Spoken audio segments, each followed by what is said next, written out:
मैं चैलेंज करता हूं पूरी दुनिया में, अगर किसी धर्म ने अपनी बाप की जायदाद में बेटी को हिस्सा दिया तो उस दीन का नाम इस्लाम है, इस्लाम है और इस्लाम है।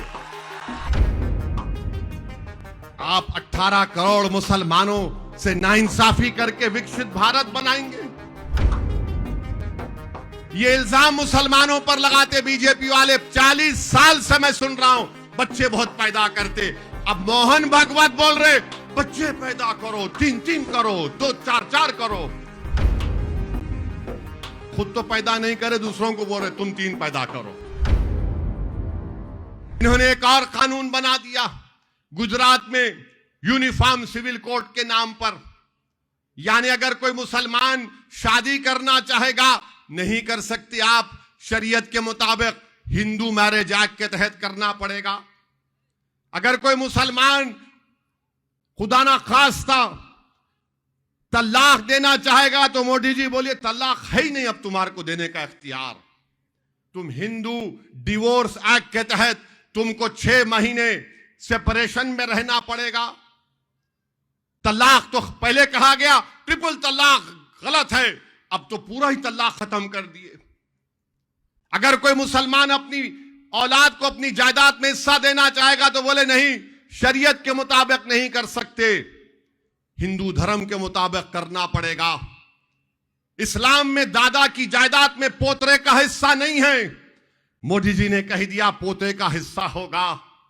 बताइए आप, ये भारत के संविधान की दफा 25 की खुली खिलाफ वर्जी है। हिंदू धर्म के कानून को आप हम पर मुसल्लत कैसे कर रहे हैं?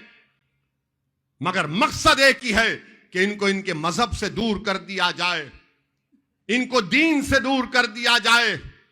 और बात करते हैं कि मुसलमानों में बच्चियों को हक नहीं मिलता, जायदाद में हिस्सा नहीं मिलता। सबसे बड़े झूठे हैं ये लोग जो बोलते हैं। मैं चैलेंज करता हूं पूरी दुनिया में, अगर किसी धर्म ने अपनी बाप की जायदाद में बेटी को हिस्सा दिया तो उस दीन का नाम इस्लाम है, इस्लाम है और इस्लाम है। सबसे पहले इस दीन ने कहा कि जायदाद में बेटी को हिस्सा मिलेगा। और ये बोलते नहीं बेटे को बढ़ के मिलता, बेटी को कम क्यों मिलता? अरे दीवाने, बेटी को उसके बाप की जायदाद में भी हिस्सा मिलता और बीवी के तौर पर शौहर की जायदाद में भी हिस्सा मिलता। अगर भाई है, भाई की औलाद नहीं है तो उसमें भी मिलता। ऐसे 35-40 जगह से उसको हिस्सा मिलता। मगर मोदी जी बोलते हैं नहीं नहीं।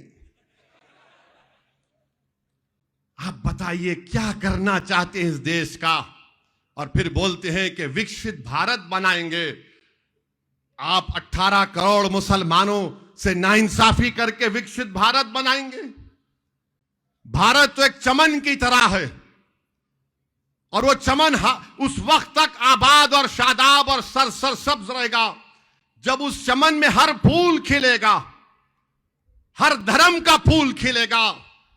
भारत एक चमन की तरह है, तभी तो उस चमन की खूबसूरती रहेगी, तभी तो हर फूल से खुशबू निकलेगी जो सारे जहां को मुअत्तर कर देगा।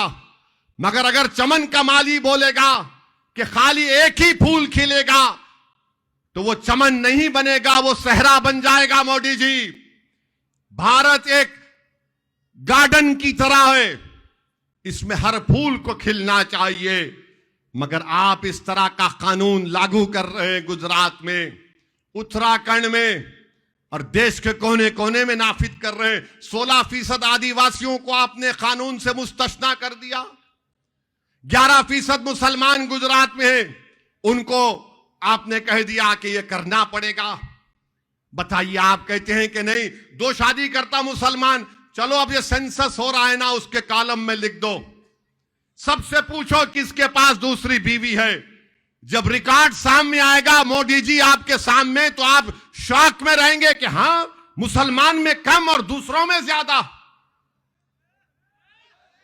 हां, बिल्कुल सही है ये। 1960 में एक सर्वे हुआ था गवर्नमेंट का, उसमें बात सामने आई। 4 हम कर सकते जरूर, मगर क्या हर कोई 4 करता है क्या? अब मेरे जैसा आदमी एक कोई संभालने परेशान हूं, बिल्कुल सही कह रहा हूं, बहुत बड़ी जिम्मेदारी होती है, आसान काम नहीं है।